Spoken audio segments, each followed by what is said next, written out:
Olá pessoal, estamos aqui para falarmos sobre os nossos estudos, o estudo do livro de Gênesis. Você que faz parte do nosso grupo de estudo, uma palavra inicial: não desista, invista seu tempo. O mundo hoje tenta fazer com que nós não priorizemos as coisas que são de fato mais importantes.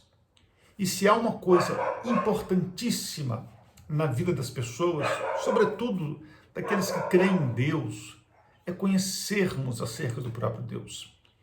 E conhecer Deus implica também em conhecer a palavra, a forma que Ele mesmo estabeleceu para se dar a conhecer a nós. Deus se deu a conhecer através da palavra dele, uma das formas, pelo menos. É interessante, os muçulmanos, eles têm uma dinâmica, uma disciplina muito grande na leitura dos seus livros, textos sagrados. E nós, cristãos, devemos ter cuidado, observar melhor, estudar, refletir, meditar naquilo que Deus tem nos revelado por meio de sua palavra. E o livro de Gênesis, como nós já dissemos, o livro de Gênesis tem fundamentos preciosos que estruturam a nossa vida, que estruturam o mundo, que dizem a respeito de Deus, que dizem a respeito do próprio homem, que dizem a respeito da nossa convivência uns com os outros. Portanto, o estudo da palavra de Deus e o estudo do livro de Gênesis é muito importante.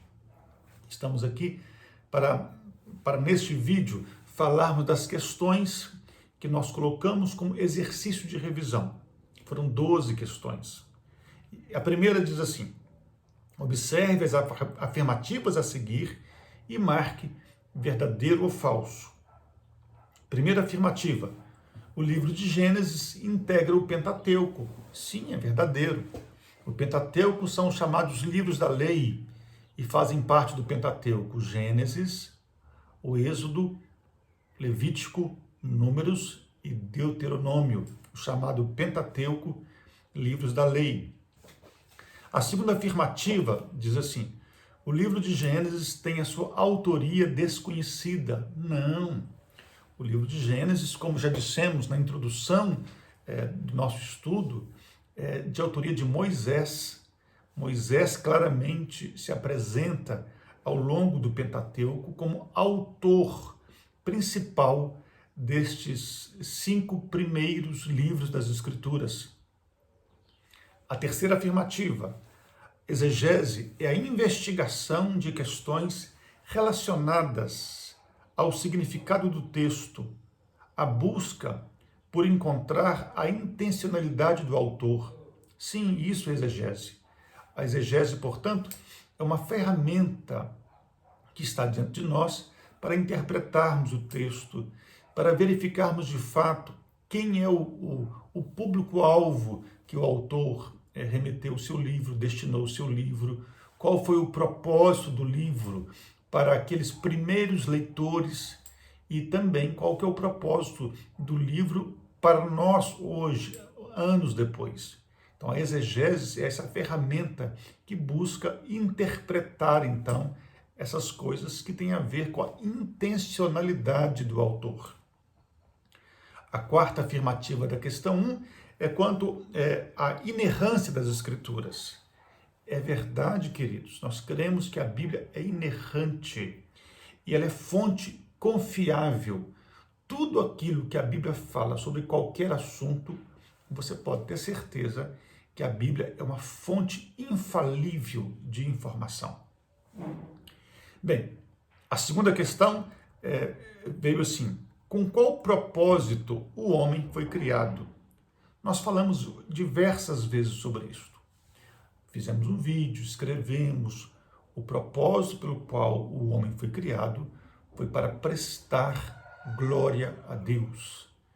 É aquela pergunta básica do catecismo de Westminster, que diz assim: qual que é o fim principal do homem? Qual que é o propósito principal do homem? E o propósito principal do homem é glorificar a Deus e gozá-lo para sempre. Pedimos para citar um texto bíblico. Por exemplo, poderia ser citado Romanos 11, 36, porque dele, por meio dele e para ele são todas as coisas. A ele, pois, a glória eternamente. Amém? São diversos textos que falam então que o propósito do homem, sua vida tem um propósito. O homem foi criado com um propósito. E qual foi o propósito? Glorificar a Deus. A terceira pergunta tem a ver com o papel da Trindade no universo. Deus criou todas as coisas, diz lá Gênesis, no princípio, criou Deus os céus e a terra. O Espírito de Deus pairava sobre a face do abismo, dinamizava essas coisas todas. E o Filho, a segunda pessoa da Trindade, é o Logos. Ele é a luz que trouxe ordem, que trouxe todas as coisas a evidência, deu luz àquilo que estava escuro.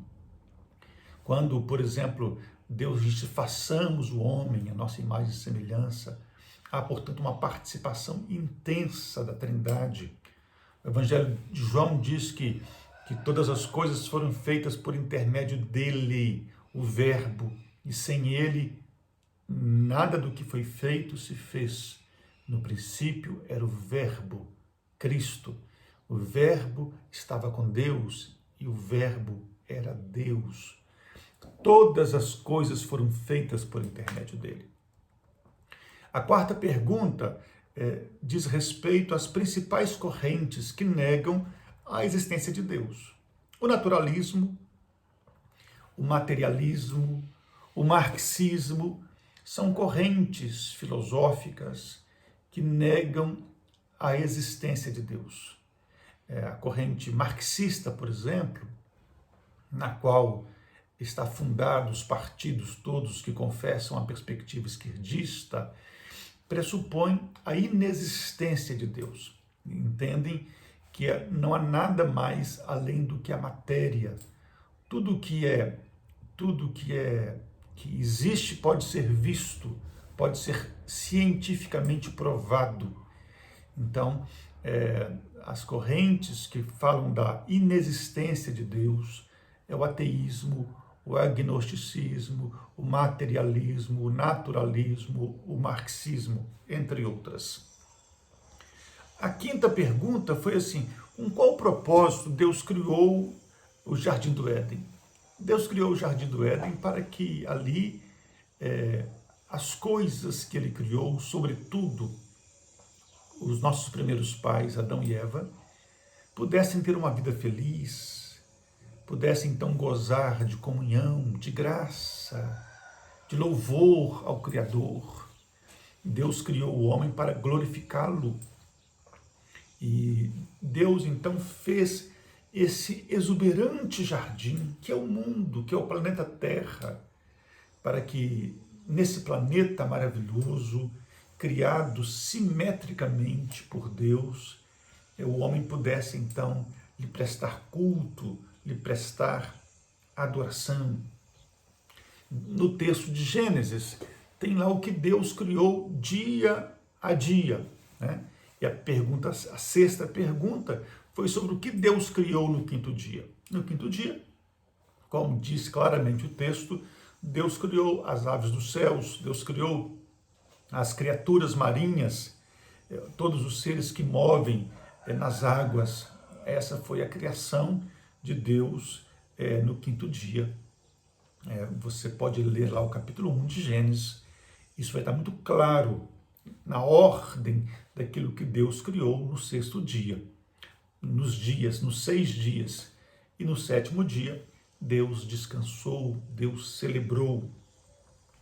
A sétima pergunta foi assim, o que distingue o homem das demais criaturas? O que distingue o homem das demais criaturas é que o homem ele é a imagem e a semelhança de Deus. As duas palavras no hebraico são demut e tzelem. Deus criou o homem à sua imagem e à sua semelhança. E o que isso significa? Significa então que Deus, ele deu capacidades ao homem que refletem a Deus. Exemplos dessas capacidades. O homem é um ser imortal.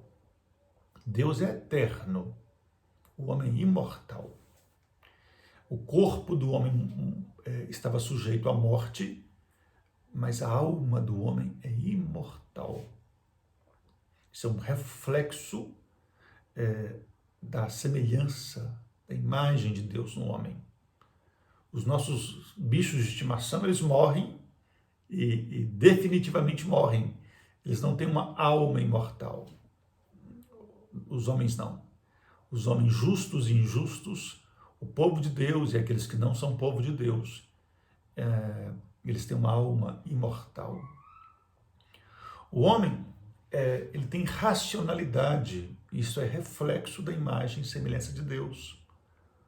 O homem tem criatividade, o homem tem espiritualidade, são reflexos da imagem e semelhança de Deus nele.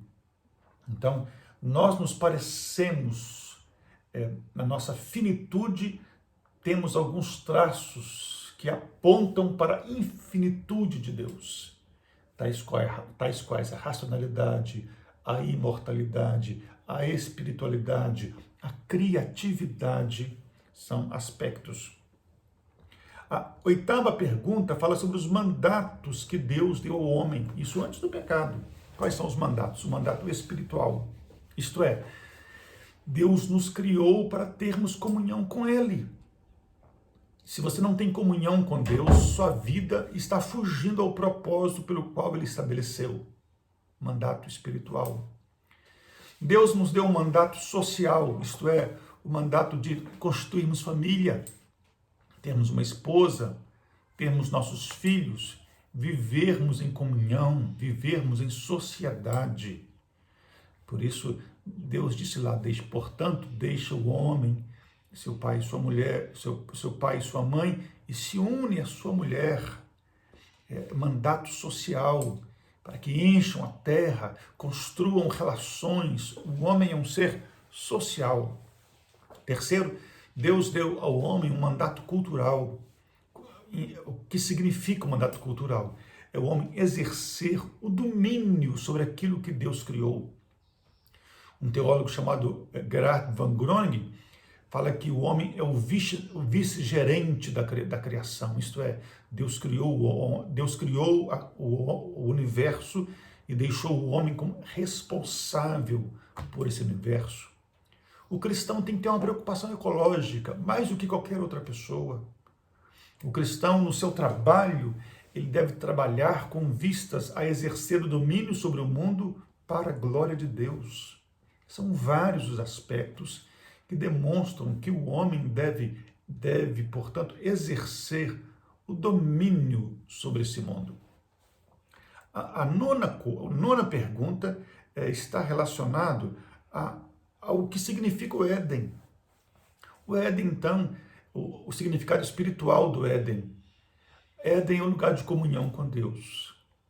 E claro, nós encontramos esse lugar de comunhão com Deus agora na pessoa do Espírito Santo e na igreja. A igreja é um lugar onde nós temos comunhão com Deus. A igreja é o Monte Sião. E Deus traz o seu povo para o Monte Sião, para a igreja. E a igreja é uma espécie de uma maquete, de um princípio, de um antegozo daquilo que teremos no céu, uma comunhão com Deus. Se o homem tinha isso no Éden e foi quebrado, nós temos isso em alguma medida na igreja. Portanto, você que me assiste e que não faz parte de uma igreja, faça parte da igreja. Ali você vai ter comunhão mais próxima com Deus, participando da Santa Ceia, ouvindo a voz de Deus sendo explicada, aplicada. A 10ª pergunta tem a ver sobre o pecado. O que é o pecado? O pecado é a transgressão da lei de Deus. Deus criou o homem para que o homem pudesse fazer o melhor. E o homem, então, usando das prerrogativas que Deus lhe deu, como espiritualidade, racionalidade, criatividade, Deus usa o melhor que Deus lhe deu, não para fazer o melhor, mas para fazer o pior. Então, pecado é qualquer falta de conformidade com a lei de Deus, ou qualquer transgressão da lei de Deus. Então, quando você discorda daquilo que Deus estabeleceu, você está pecando. Foi isso que aconteceu com nossos primeiros pais. Adão e Eva discordaram da ordem de Deus. Deus disse, não comereis do fruto daquela árvore. Eles discordaram. Depois que discordaram, eles manifestaram a prática da discordância, isto é, eles tomaram para si o fruto. O pecado, ele reside no campo da ação, quando fazemos aquilo que é contrário àquilo que Deus estabelece, mas o pecado também tem uma dimensão da omissão, isto é, quando nós não deixamos de fazer aquilo que Deus nos ordena. Então, quando somos omissos e não praticamos, não fazemos, não somos obedientes àquilo que Deus ordena que sejamos e façamos, também é pecado. Está aí, então, uma revisão dessas questões que passamos. Reflita sobre esses assuntos, leia os textos que encaminhamos, leia as Escrituras, o livro de Gênesis, e certamente esse será um tempo precioso para você, para a sua família, para todos nós. Que Deus te abençoe. Sigamos em frente. Em nome de Jesus.